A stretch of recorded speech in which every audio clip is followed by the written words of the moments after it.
was like the first week of April, I believe.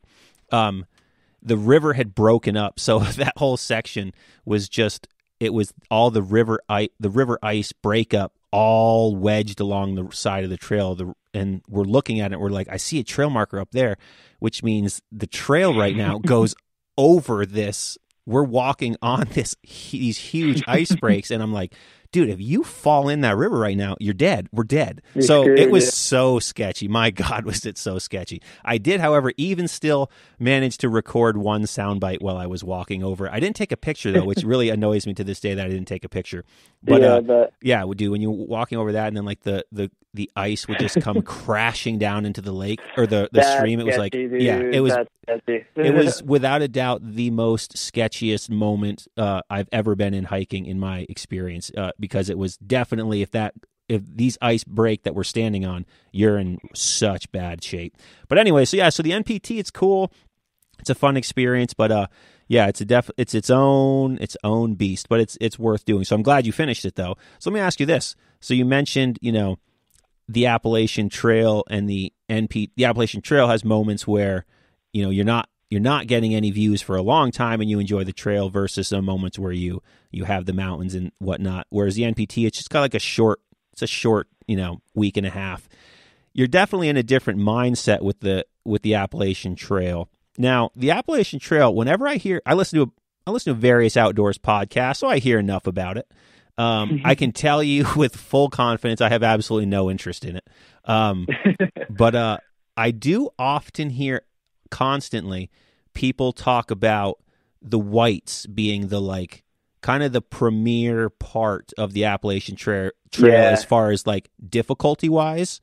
Would you agree? What's your thoughts on that? Because I know the Whites are kind of similar in tone to the ADK over here. So what's your take on that? Yeah, that's definitely true. But to be clear, when people say that, they're usually talking about the physical difficulty, right? Just because sometimes people might think you're talking about the mental difficulty, and I feel like maybe for some people that's the most mentally challenging part of the trail, but for a lot of hikers, I would say it's actually their favorite part of the trail. So it's the physically hardest, but also their favorite part of the trail. And I guess another kind of point there is Southern Maine is just as difficult as the Whites, but it's kind of one of the same, because even though you cross that state border, Southern Maine is, I think, still technically part of the Whites, still part of the National Forest, at least some of it is. And so it's kind of all one of the same. But yeah, the Whites and then Southern Maine, definitely without a doubt the most physically challenging part of the trail. And it is pretty comparable to the Adirondacks. And if anything, honestly, there's parts of the Adirondacks, or at least the 46, that are maybe even a little bit more challenging, just because you're on the herd paths and they're not as well maintained and as well traveled sometimes as the AT is. Because even when you're in the hard parts of the AT, the hardest parts, there's still a lot of people going through there, and it's still very well maintained.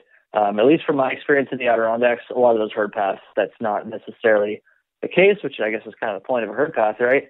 Yeah, so totally. that, if anything, makes parts of the Adirondacks a little bit more difficult. And I will say, in terms of the White Mountain 48, the differences between the peak bagging challenges, of course, there's a million different ways to do it: summer, winter, backpacking, day hikes, multiple peaks, one peak a day.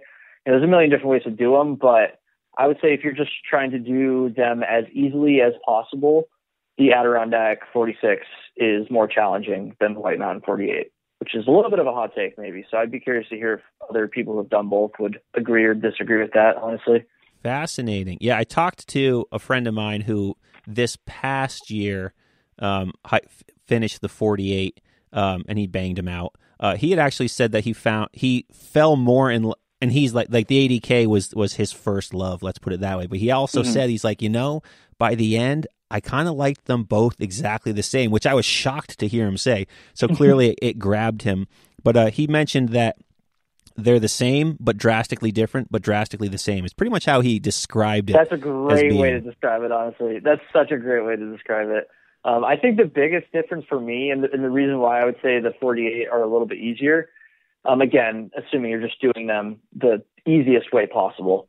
I'm not going to say that if you were to do like a diartissima of both of them, that either one would be any easier or harder. But the reason I would say the 48 was easier for me, at least, was just because those mountains are just so much easier to access in the whites. Like, there's only really a couple spots, at least when I was there, that you have to kind of worry about parking, and even then, it's not nearly as bad as the high peaks. So, I just the fact that you have more trailheads that service the mountains makes it easier. That also means the climbs are usually going to be a lot shorter. Because I guess the way I always describe it to people is like, in the White Mountains, say you're trying to do a 4,000 footer, usually you start at the trailhead and then you just immediately start climbing the mountain, right? Mm-hmm, sure.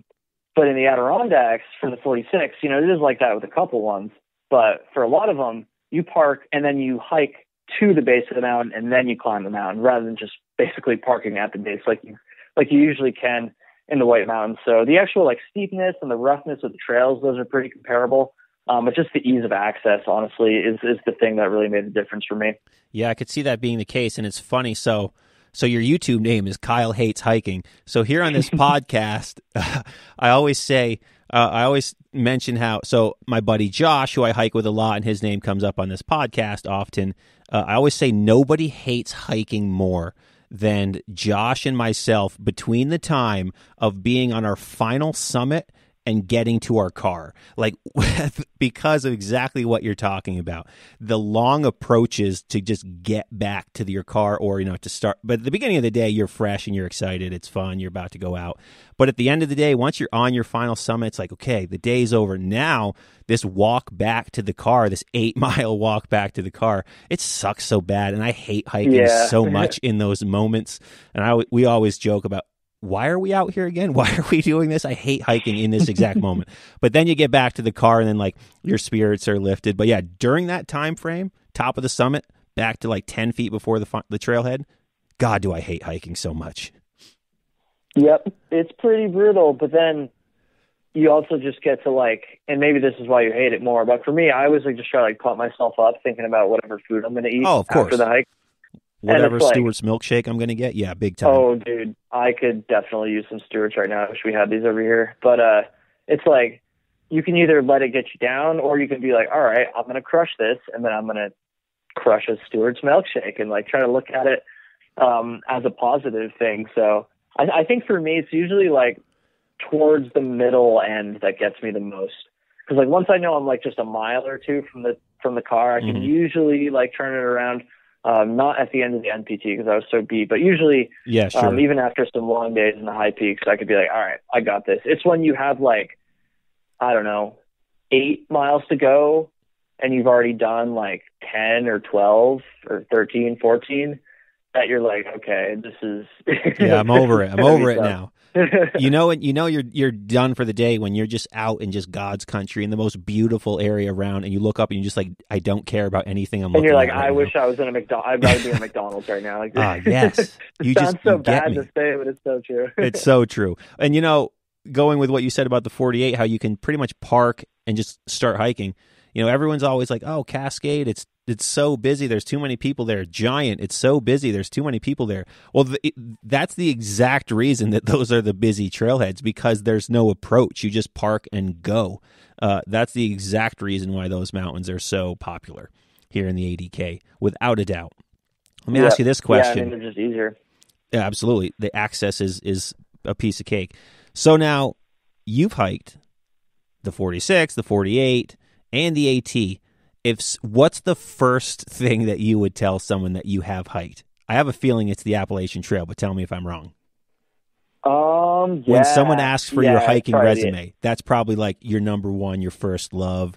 This is like, who you are, and the other stuff secondary, right? Yeah, and I've done the long trail here in Vermont too. Sure. So if I'm like here, like in Burlington, then maybe I would say the long trail. But usually, it's probably the AT. Because I mean, there's really nothing that can compare to it. I mean, I was gone for like 140 days. Yeah, so nice. And plus, I feel like the AT is a popular enough, piece of our culture now. Big time. That is America's culture rather. that at least most people have kind of heard of it. You know, they probably don't know too much about it, but they know it's just a thing that people go walk or whatever. So, and at least most people have heard of it versus if I'm down in like, I don't know, South Carolina and I say like, oh yeah, I hiked the Adirondack 46. They're going to be like, what's an Adirondack? So, exactly. the AT makes a little more sense in that regard. The Adirondack 46 is just like a little best kept secret up here. But I mean, it's not a secret these days, but it's still a secret in general compared to the rest of the country. 100%. Even though the Adirondack Park is one day's drive from 60 million people in America and Canada. That's crazy, damn. Yeah, well, that's why it's probably so busy. I guess it's pretty damn close to Montreal too. So yeah, that makes sense. Jeez. Yeah, big time. I mean, you could be you're like technically in the park like an hour from Montreal. Not you're 2 hours from Lake Placid, but you're in the blue line an hour. But yeah, it's accessible to so many people. But yeah, most people don't. Anywhere outside of the Northeast, no one's ever heard of it, which is good and bad, I suppose. Good and bad. That's pretty cool to kind of hear you put that in perspective, though. Obviously, with all the, and we don't have to go into this too much, but we'll save it for my podcast maybe. But it's just kind of cool to hear you put that into perspective when there's a lot of talk about overcrowding, overuse in the high peaks. It's like, well, yeah, there's definitely a lot of people there. I mean, even since I first started going over there in like 2013, I've noticed an increase, but at the end of the day, there's a lot of people that live around here. Like, it could definitely be worse still. So I don't know. I just that's an interesting thought for sure. Definitely. So now let me ask you this question: do you have any? What is the first story that you tell someone when they say, "I want to hear a crazy story from the Appalachian Trail"? What's the first story that comes to your mind? Hit me with it. I don't get a lot of AT talk on this podcast, or ever really on the podcast. So let's mix it up. We've been in the Adirondack Park too long, people. Let's hear another funny story. All right, we'll talk about rattlesnakes then. I think this is probably the thing.